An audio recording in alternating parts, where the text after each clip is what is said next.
Hi everybody, welcome to practice. Thank you for joining me, it's Emma here. Today we are going to practice Prasarita Padottanasana, the wide leg forward bend in the 4 traditional ways. Okay, so first of all, by the way, you might want to have a couple of blocks handy for this practice.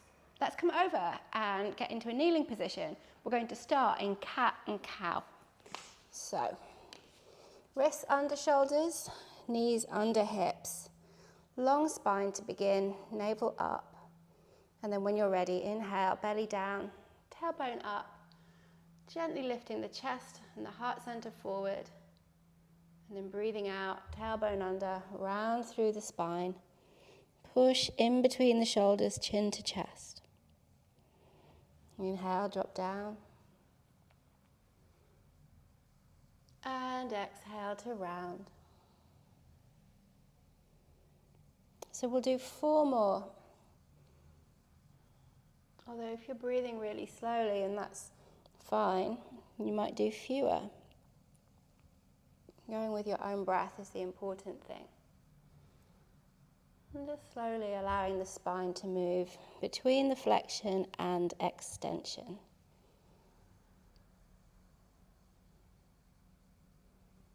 We're doing 2 more. Now let's do 1 more. So final time in your cat, and then come back to your neutral table. Okay, then walk your hands towards your knees and come up so that you're standing on your knees. I'll turn to face you. Okay, so gate pose, a variation of gate pose. Let's step the right foot out, toes pointing forward, and just a very gentle touch of your right hand on your right leg. Inhale, extend your arm over your head, and then exhale to flex over towards the right side. So as I said, really light touch. You don't want to push down too hard on the supporting leg. Focus on the flexion and the stretch all the way through the sides of the body.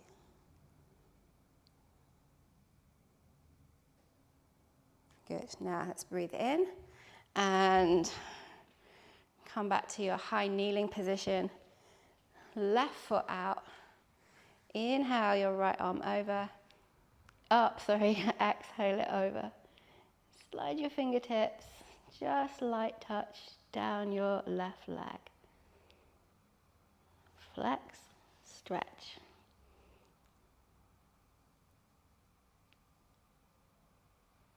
Nearly there. And then let's reach it up. And exhale to release. And swing around now to sit in Dandasana. So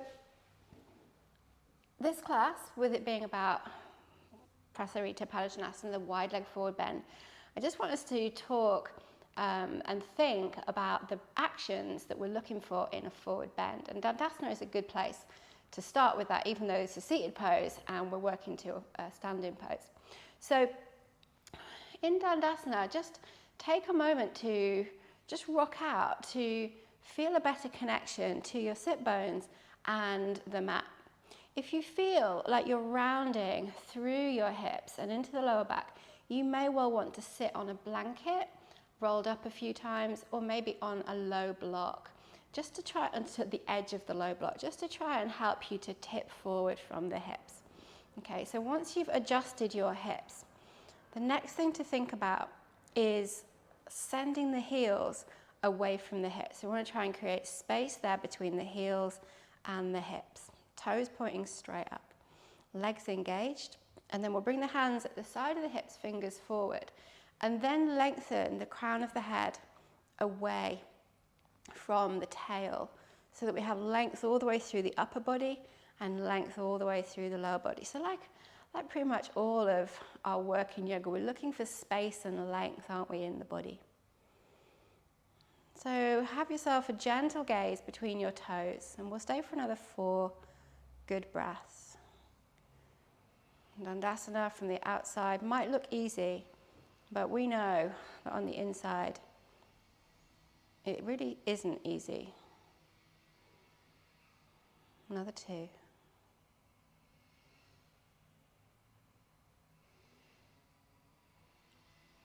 Good. Let's exhale. Release the control in the legs. Okay.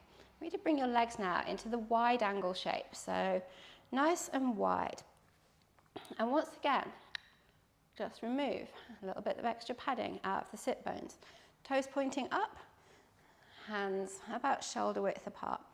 And once again, remember, we're trying to have we don't want to be rolling back into the hips. So do sit up on something if that's going to be helpful.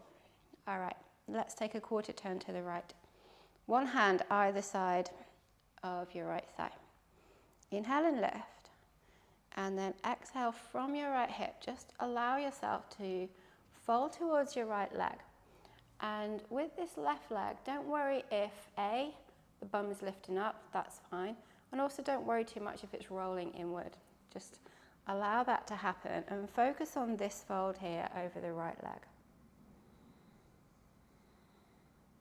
And by the way, you can look either at your toes or your knee as you prefer. As the pose develops, you can walk your hands further away. And try and keep your shoulders level. Don't be dropping over too much to the right side. Okay, next inhale, we'll lift the chest. Come back in, back to the center, and then go over to the left side. So your quarter turn, hand either side of the thigh. Inhale, long spine, and then hinge forward. Use your hands to help you add your breath, just to see where the pose takes you. Again, don't worry about the right leg if it's rolling in or lifting up.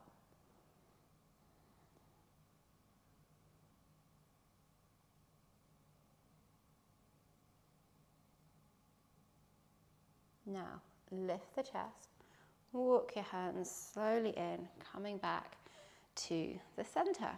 Okay. A side bend, a version of Prasarita Padottanasana, revolved head to knee pose. Let's bring the right foot into the top of the left thigh. And then again, we'll take a quarter turn to the right side. And either take your peace fingers to your big toe or bring your hand inside your right shin. And then inhale up and exhale over. So a second side body stretch.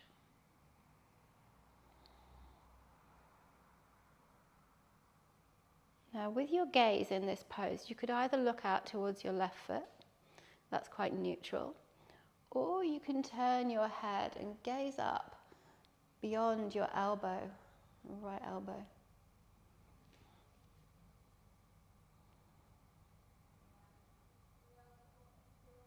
Okay, if you've got your toe, release it. Let's inhale and reach up. Then take your right hand behind with your fingers pointing back and open up, reaching your left hand towards the ceiling.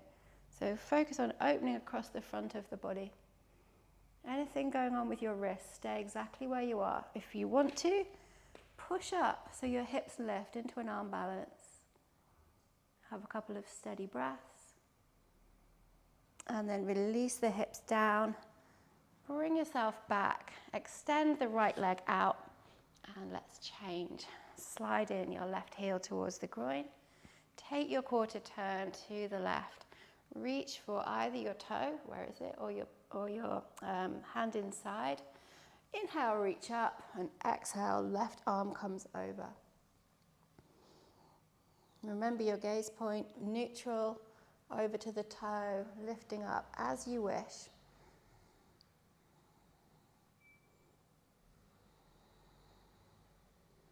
Deep, steady breaths.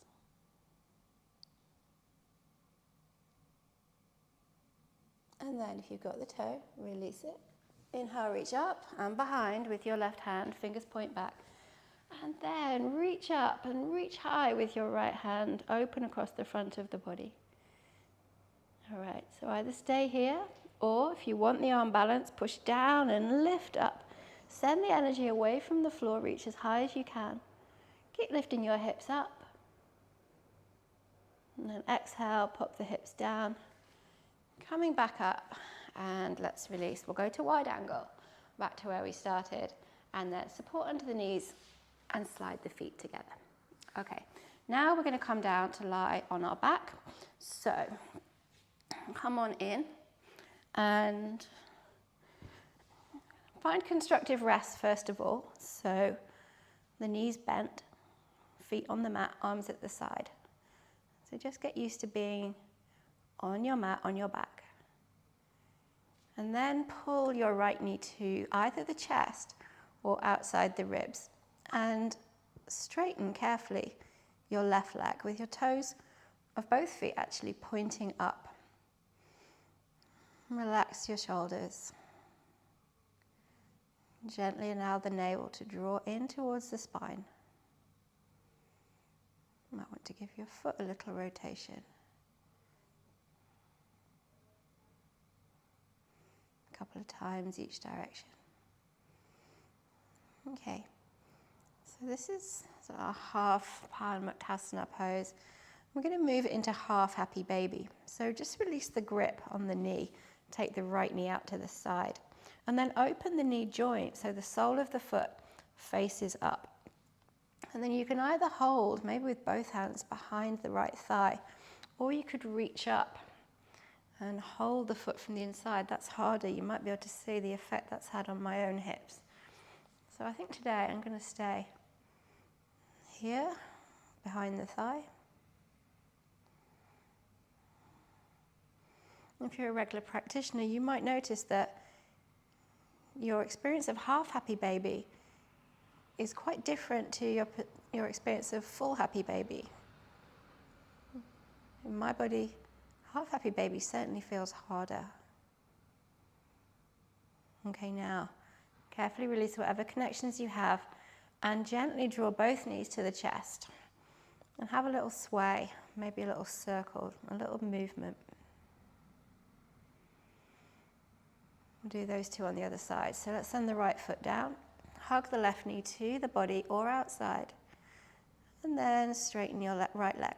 Toes pointing up. And let's give the left ankle a little rotation.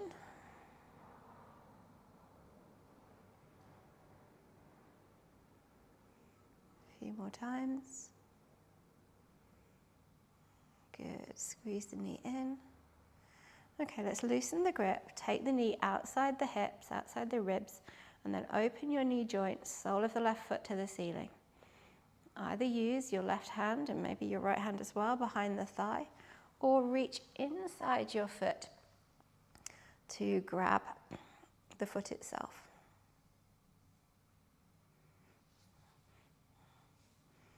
And relax wherever you can.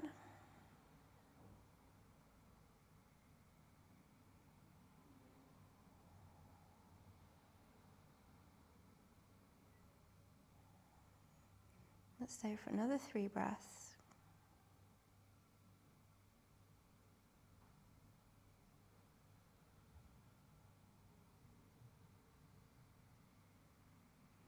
Good. Now let's bring both knees towards the body. Rotation, side to side movement, whatever feels nice. And then we're coming up. So take your own way up. I won't micromanage that for you. And then we're actually coming up onto our feet. So this is the point where you might want to have your blocks nearby. We're going to use them for pyramid.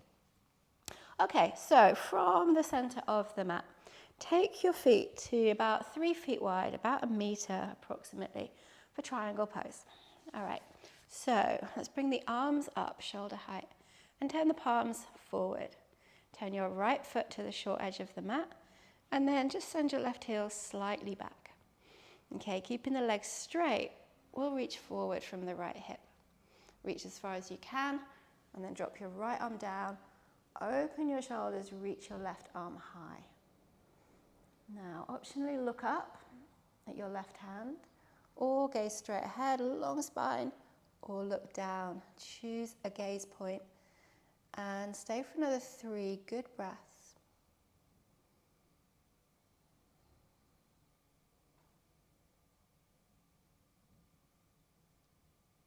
Come up on an inhale. Keep your arms wide and just change the feet. Breathe in, reach forward. And then let's take the left arm down, open across the front body, right fingers high. And choose your gaze point, which is either down, straight ahead along spine, or rotating to gaze up. Keep your right hip gently back. Another 3, 2, and 1. Breathe in, come all the way up. Feet to parallel and hands onto the hips. Okay, now we're going to toe heel the feet a little bit wider. And we're going to do a variation of Warrior Two. So not our usual Warrior Two with the arms out wide and the gaze to the side. We're going to take the arms up and overhead. And the reason for doing this is I want you to really focus on the foundation of your feet and your legs. Okay, so we will set up as if we're going into a normal Warrior Two. So let's bring the arms up, turn the right foot to the short edge, left toes in, left heel slightly back. Okay, bend into your front knee. Now let's really focus on getting strong through the legs and grounded through the feet. Inhale, turn your palms to the ceiling and then reach your arms overhead.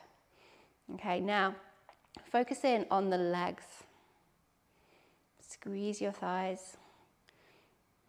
Push down into your feet. In wide leg forward fold, we want to have really open adductors, hip adductors, the insides of the legs.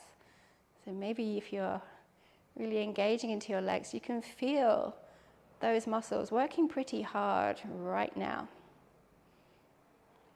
Okay, breathing in, we'll straighten the right leg.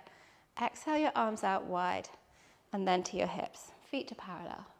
Okay, roll the shoulders a couple of times and exhale completely. And we'll do that variation on the other side. So arms back up, turn your left foot to the short edge and your right heel out.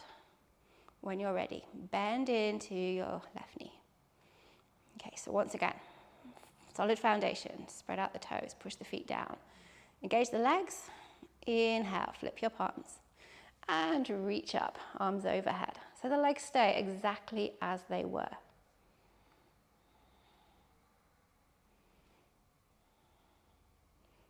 And gently drawing the navel in as well, so we feel quite stable in the middle of the body. Good, stick with it a little longer. Steady breath. Good. Inhale, straighten your left leg. Exhale, hands to hips and feet to parallel. Okay, good. I need to reach for those blocks. In fact, let's all step our feet together. Okay, you don't need blocks for this, but they are an option. Okay, if you're going to use the blocks, have them about shoulder width apart on your mat. And then have your feet about hip width, and we'll take a shortish step back with the left foot. So not too far, probably not even as wide as a triangle. Your hips can be, your heels can be aligned and allow your right hip to draw back. But if you feel restricted in the hips, go wider, more space between the feet. Okay, let's have hands on hips and draw the shoulders back. Keep the right hip drawing back. Lift in the chest and exhale, hinge forward at your right hip. Now keep your shoulders gently back, your tummy pulling in, lengthening through the spine and keep going down. So you can either keep your hands on your hips, drop your hands onto blocks, or for some of you, you might drop your hands to the mat. Key things to remember: long spine, right hip drawing back.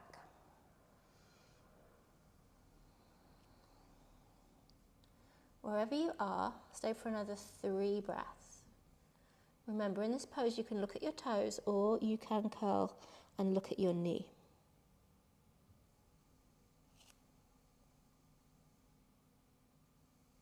Now, if your hands are on the floor, on blocks, inhale, lift halfway, and exhale your hands onto your hips. So we should all now be at halfway with hands on hips. Then we'll breathe in, lift the chest, come up, and step your right foot back.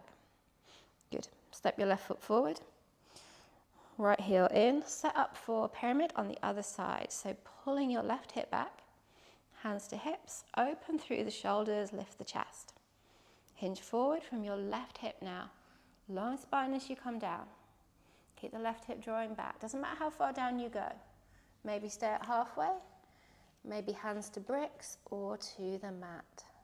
Long spine always. Exhale, maybe go deeper. Toes or knee for your gaze. Another 3. 2. 1. If your hands are on the floor on blocks, inhale, lift halfway. Exhale, hands onto the hips, and then let's all come up, breathing. Back to the top, and then step your feet together and just pop the blocks to one side. We might come back to them. Okay, good job. Okay, let's take a balance now. We're almost ready to practice our wide fold, but first of all, we'll take a standing leg raise with rotation out to the side, so Utthita Hasta Padottanasana. Let's stand first on the right foot, and then lift up your left knee. Take your peace fingers, and inside your knee, reach for your big toe. And then stand up back straight again. Now, option 1 is to stay exactly where you are. Option 2 is to rotate your left leg out. It doesn't have to straighten, just work where you are. You can always use your right hand for a bit of extra balance. Stay for another 3. Another 2. And then if your leg is extended out, pop a bend in, bring the knee back, and then carefully we'll release everything back to mountain pose. Okay, let's do the other side. Bring the weight onto your left foot. Inhale, lift your right leg up, peace fingers. Reach inside your knee for your big toe. Then before you do anything else, straighten up. Okay, so remember, option 1 is stay where you are. Option 2, rotate your right leg out. Doesn't have to be straight.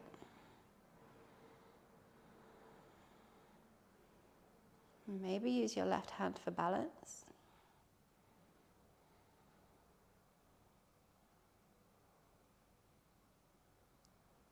Another couple of breaths. And then bend your knee, bring it back to the center.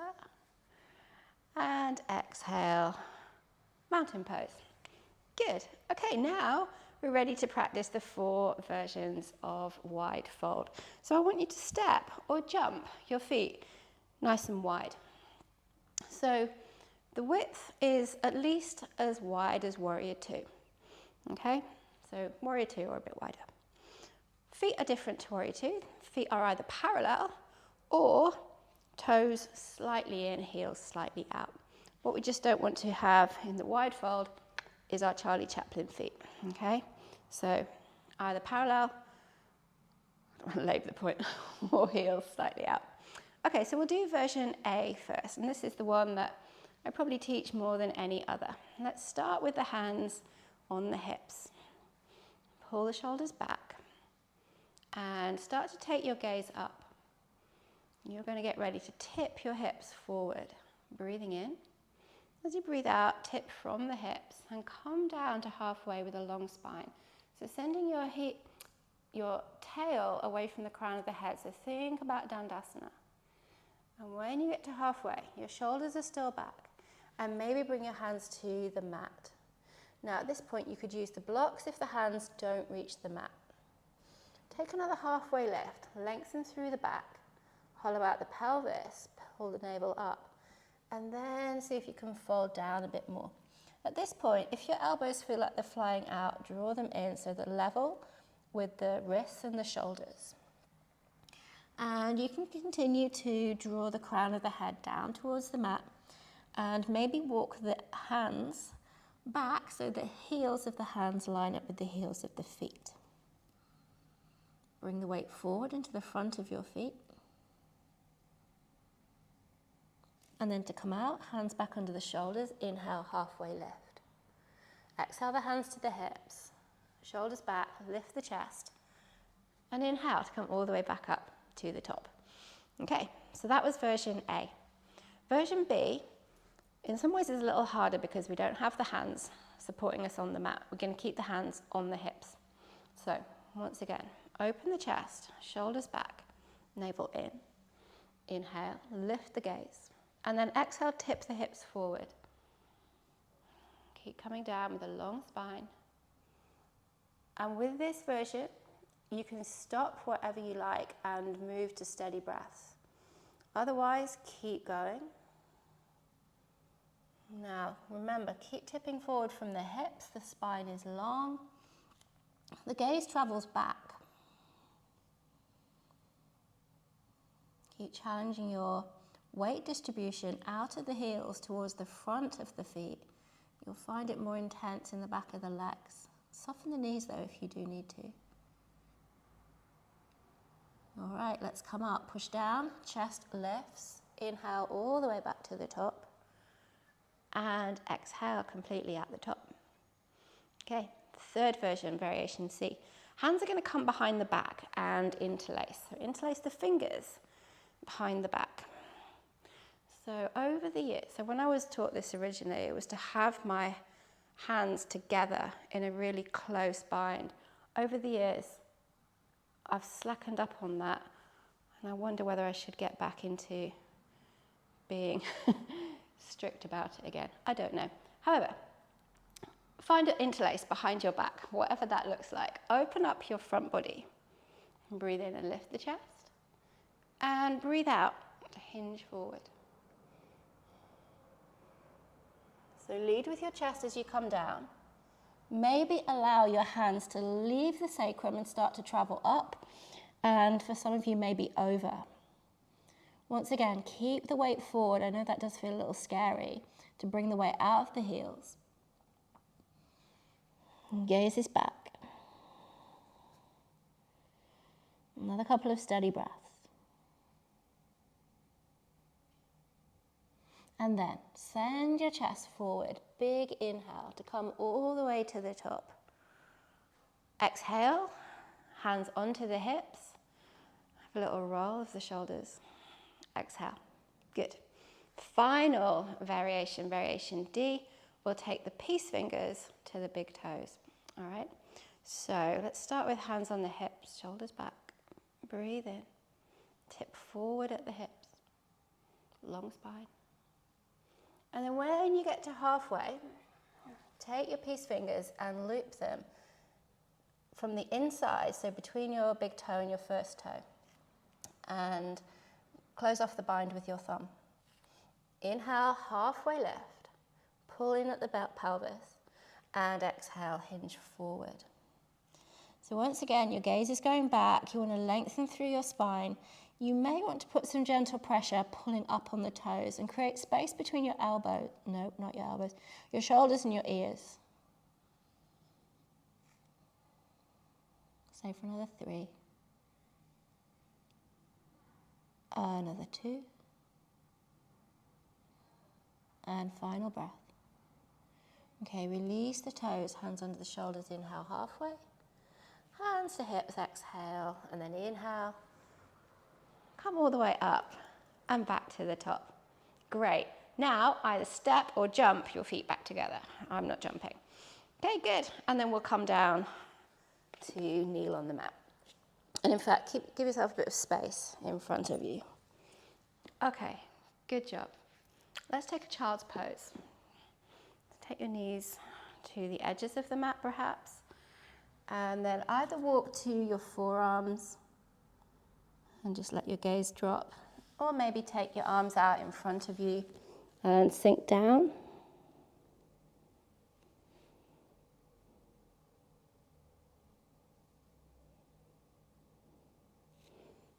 Let's stay here for about 5 breaths.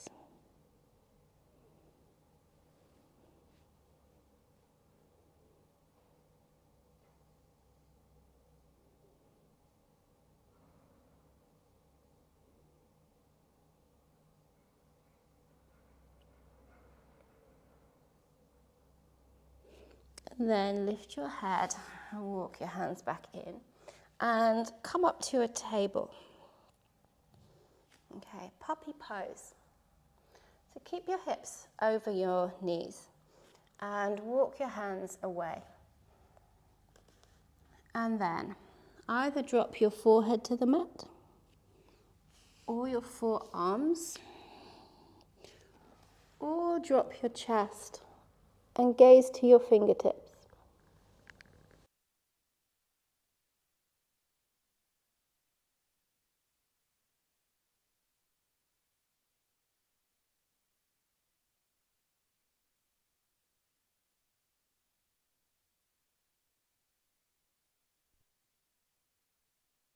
Come out, slowly walk back to your table, and then spin around.